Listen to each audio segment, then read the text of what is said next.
አሰላሙ አለይኩም ወራህመቱላሂ ወበረካቱ። ሰላም ውዴ ቻናል የቤተሰቦች እንዴት ናችሁ? ያለው አልሐምዱሊላህ ሰላም ነኝ። ዛሬ ደግሞ ያው የቀኑ ውሎ ላሳያችሁ ነው። የረመዳን አስቤዛ ማዘዝ የምትፈልጉ ዋጋውን ማወቅ የምትፈልጉ ልጆች አንዳንድ ነገር ስለጠየቁ እሱንም ማሳወቃችሁ ይሆናል።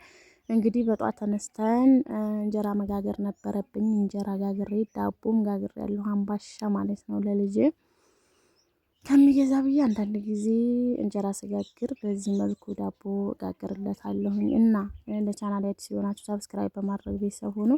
የቻናሌ ቤተሰቦች ደግሞ ላይክ ሼር እያደረጋችሁ አበረታቱኝ። እንደው አንድ ነገር ለምናችሁ ቪዲዮዬን ስትጀምሩ ላይክ አድርጉልኝ፣ ብዙ ሰው ጋር እንዲደርስ ማለት ነው። ሁሌ ይሄን አድርጉልኝ ብሎ እንትን ማለት አንድ ነገር መደጋገም ያስጠላል ማለት ነው። እና ያው ላይክ አድርጉልኝ። ትላንትና የለቀኩት ቪዲዮ አሁን ምንም እይታ የለውም ማለት ነው። እና ላይክ አድርጉ። እንግዲህ እንጀራዬን ጋግሬ አምባሻዬን ጋግሬ ከጨረስኩ በኋላ ቤቴን በዚህ መልኩ አጸዳድቻታለሁ ማለት ነው። ቤቴን ጸዳ ጸዳ አድርጌ ዛሬ ጁማአ ነው እንደምታውቁትና ገበያ አልገባም፣ ግን ውጭውን አንዳንድ ነገር ጠያይቄ እመጣለሁ ማለት ነው። እና ቤቴን አጸዳድቼ ጨርሻለሁ። እቃዬንም በዚህ መልኩ አጣጥቤያለሁ። ከዛም በኋላ እቃዬን አጣጥቤ ቤቴን አጸዳድቼ ወደ ከተማ ሄጃለሁ። ያው ጁማአ ቀን እንደምታውቁት ወረፋ ነው። ባንክ ቤት ሄጄ ነበረ። በዚህ መልኩ ነው እንግዲህ ጁማአ ቀን ወረፋ ይበዛል።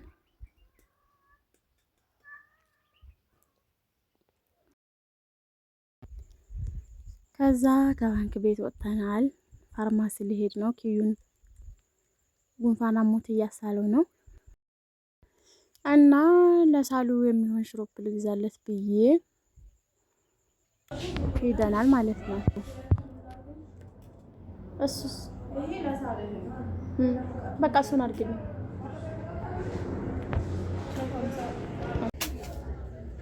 ስንት አይነት ነው ያለው? በፍሬስ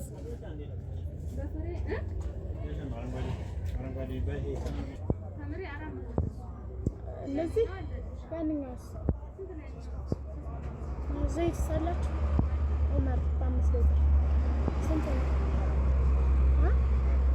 ሶስቷስ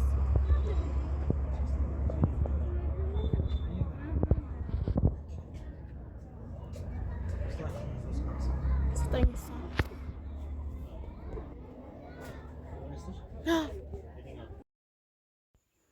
በነገራችን ላይ ኪዩ ጥሎኝ ሄዷል አባቱ ጋር ብያችሁ ነበርና እዛ ከሄደ በኋላ ደግሞ እናቴ ጋር ውሰዱ ብሎ ቀወጠው ማለት ነውና አንድ ቀን ብቻ አድሮ መጥቷል ተመልሶ እላችኋለሁ። መውለድ ጥሩ ነው እናቴ አለ። እናቴ ናፈቀችኝ ብሎ መጣ ማለት ነውና አንድ እህቴ መውለድ አልፈልግም በራሴ ምክንያት ግን ቤት ያለ ልጅ አይደምቅም አልሽ ብለሽኝ ነበረ። አዎ ስትኖሩ ደስተኛ የምትሆኑት ልጅ ሲኖራችሁ ነው። ቤታችሁም የሚያምረው ልጅ ሲኖራችሁ ነው። በቃ ዋጋ የምትከፍሉለት ሰው ሲኖራችሁ መኖሩ ራሱ ያጓጓችኋል ማለት ነው። ደስ አለ።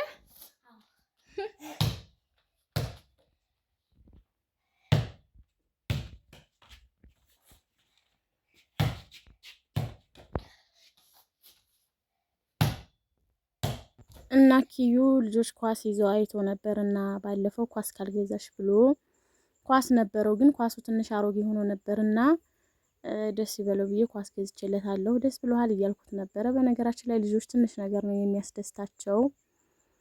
እናማ ያው ሱቅ ሄጄ ነበር ብያችኋለሁ። የረመዳን አስቤዛ ዋጋ አንዳንድ ነገር ጠይቄያለሁ። ዘይት ኦመር ዘይት በ5 ሊትር 2200 ብር፣ ኦመር ዘይት በ3 ሊትር 1350 ብር፣ ተምር ደግሞ በካርቶን ጠይቄ ያላችሁ ልጆች 4000 ብር፣ በፍሬ ደግሞ 450 ብር ነው ያሉኝ ማለት ነው። የኪዩ ኳስ እችን ትመስላለች።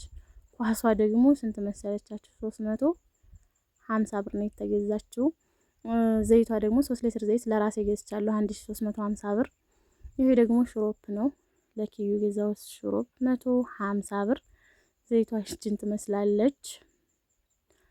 እናማ ያው ማዘዝ የምትፈልጉ ልጆች ቁጥሬን አስቀምጥላችኋለሁ።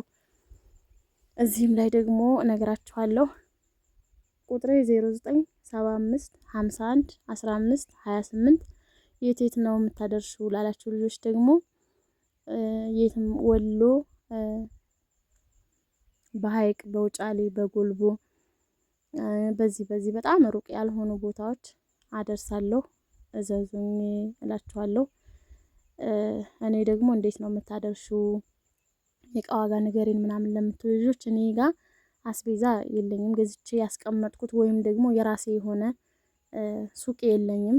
እኔ የምገዛላችሁ እንዴት መሰላችሁ? ግራ ለተጋባችሁ ልጆች ማለት ነው። እናንተ ስታዙኝ እኔ ሱቅ ሄጄ እንግዲህ አሁን ዛሬ የጠየቁትን ዋጋ ነግሬያችኋለሁ። ነገ ደግሞ ይጨምር ይሆናል፣ እሱን አላቅም። እናንተ ብር ስታስገቡልኝ ሱቅ ሄጄ ባለው ዋጋ ገዝቼላችሁ ነው እቃችሁን የምልክላችሁ ማለት ነው እንጂ እኔ ጋር ምንም አይነት እቃ የለም። የራሴ የሆነ ሱቅ የለኝም። ስታዙኝ ነው ሄጄ የምገዛላችሁ ማለት ነው። ዋጋውንም የማውቀው እንደዛው ነው። ይሄን ነው የምላችሁ። ሌላው ነገር ደግሞ ያው እንደተለመደው ቪዲዮን ስትጀምሩ ላይክ አድርጉት፣ ብዙ ሰው ጋር እንዲደርስ ዩቲዩብ ሪኮመንድ እንዲያደርገው ማለት ነው። ከዛም በኋላ ያው ከገበያ መጥቼ ምሳችንን ከበላን በኋላ ቡናን ፈራርሼ ነበር። በዚህ መልኩ ቡና ጠጥተናላችኋለሁ። የዛሬው ጁማአችን በእኛ ቤት ይሄንን ይመስል ነበረ።